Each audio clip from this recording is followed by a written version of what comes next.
Hi, it's Dr. Jen here. Recently, I published a blog about the domino effect that benzo withdrawal has on our friends and our family.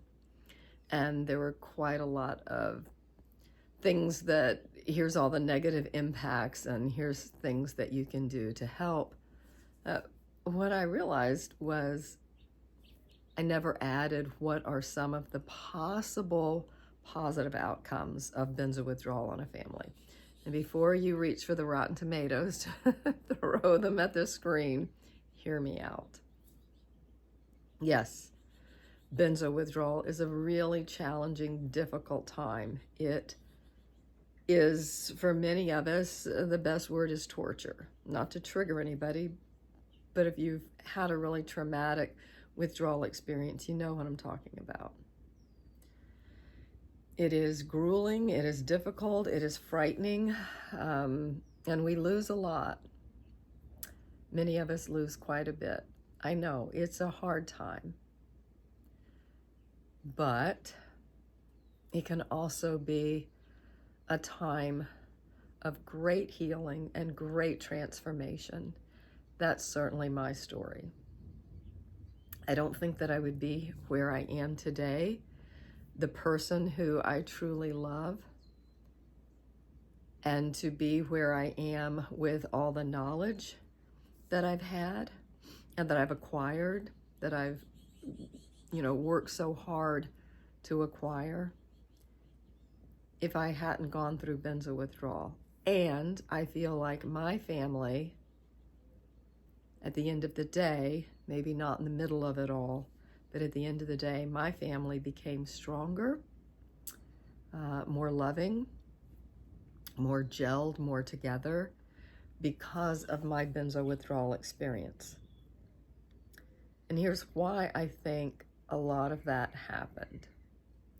I was determined that I was going to heal not only from benzo withdrawal, but I was going to heal from all of the big T and little t trauma that I had experienced over my life that made me anxious, that made me panicky, that made me, way back in the day, turn to a drink to self-soothe.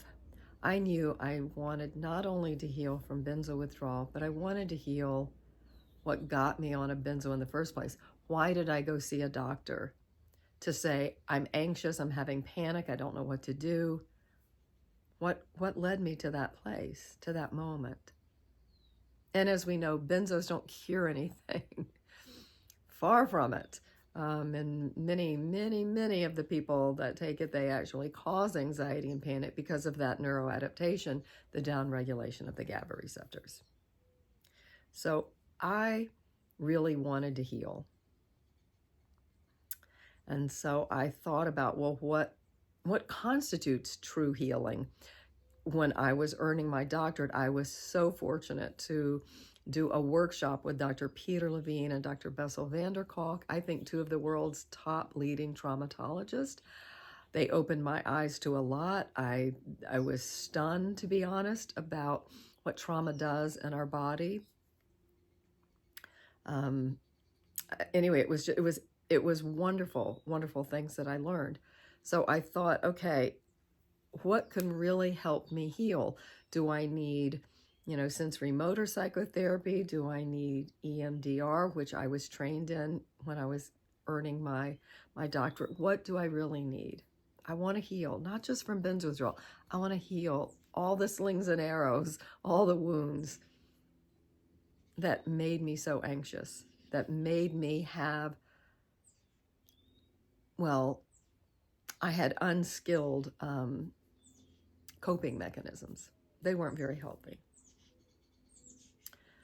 So one day, a little voice inside of me said, go plant a garden. And I was only about 3 months out, I think.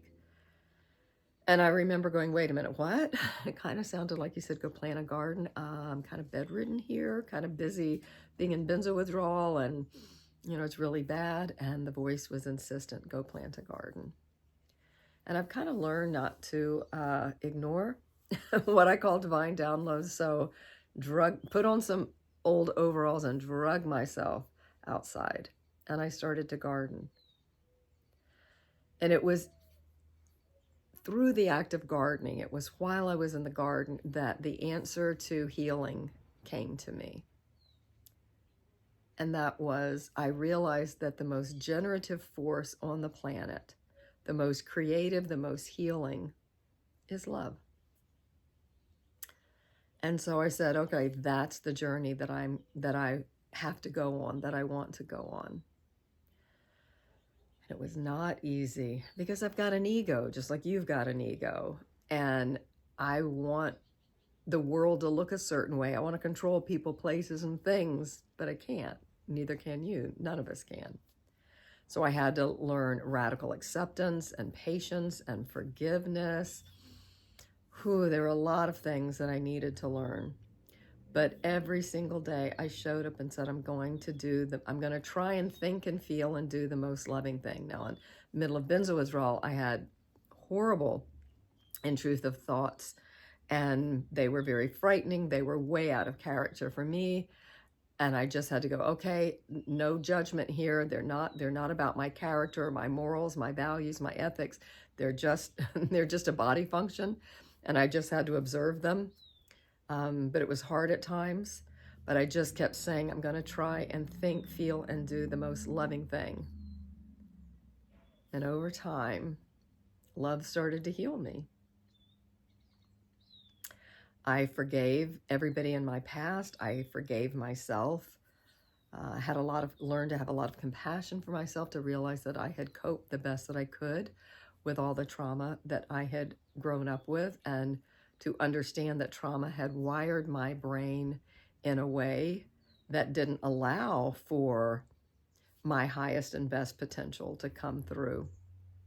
So Benzo withdrawal gave me the opportunity to kind of strip down to just the essential me and say, I just really want to heal.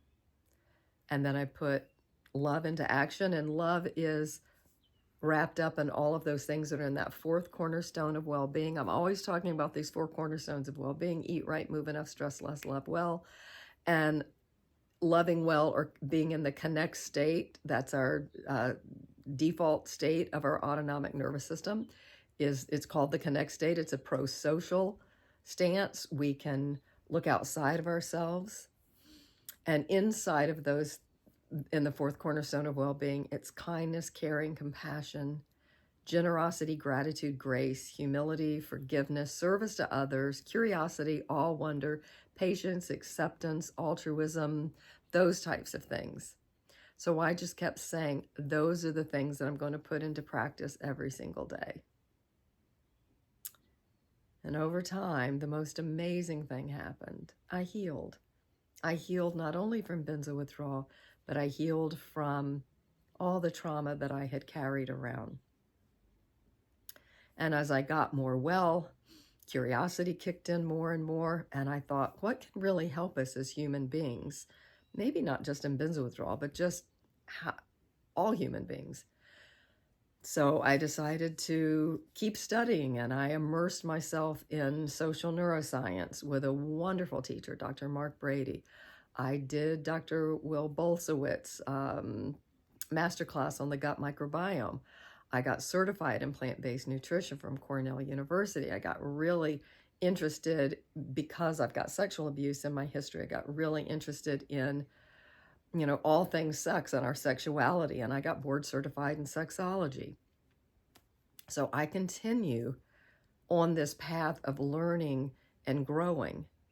And I really feel like, had I not bumped up against benzo withdrawal, I might have been okay. I might have been happy with the status quo. And I wouldn't be this person. I wouldn't have this knowledge. I wouldn't have this drive and this passion to help other people live their highest and best. I always want to help people get through benzo withdrawal. But what I really want to see happen is to have people heal from the things that got them on a benzo in the first place. And to understand that these four cornerstones of well-being and love is kind of intertwined with all of them, if you think about it, that's the way that we heal. and we can get through benzo withdrawal and be our highest and best selves. And when that happens, oh my goodness, wonderful things happen in our family. Wonderful things happen in our family. We might not get back all of our friends that we lost. I had 2 that turned their backs on me and have never come back, really. That's okay. Everything has a season, and not all friends are meant to go the distance with us, but we're grateful for the time that we did have with them. We're grateful for the love that we did share. But when we really turn to love and we are on the other side or getting to the other side of benzo withdrawal, our family notices the difference. We become more magnetic.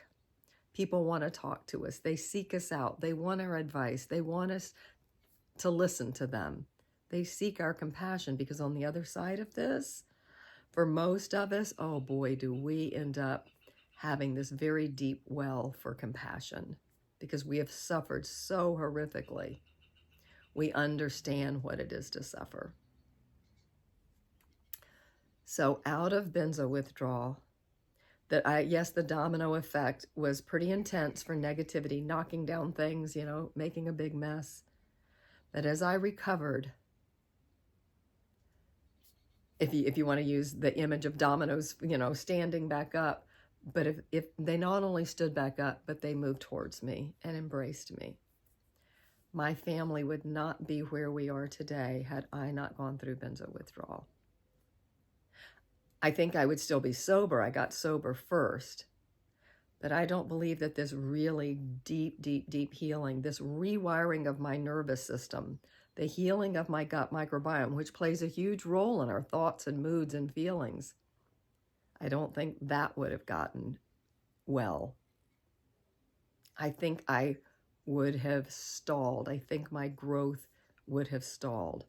So was benzo withdrawal the worst thing that ever happened to me? Yes, in some ways. It was the most challenging and painful and horrific. But I can also honestly say it was one of the very best things that ever happened to me. It forced me to heal. It forced me. It's called, forced ambition.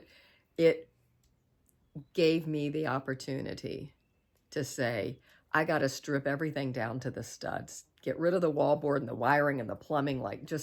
I'm making an image here, but I just had to strip down to just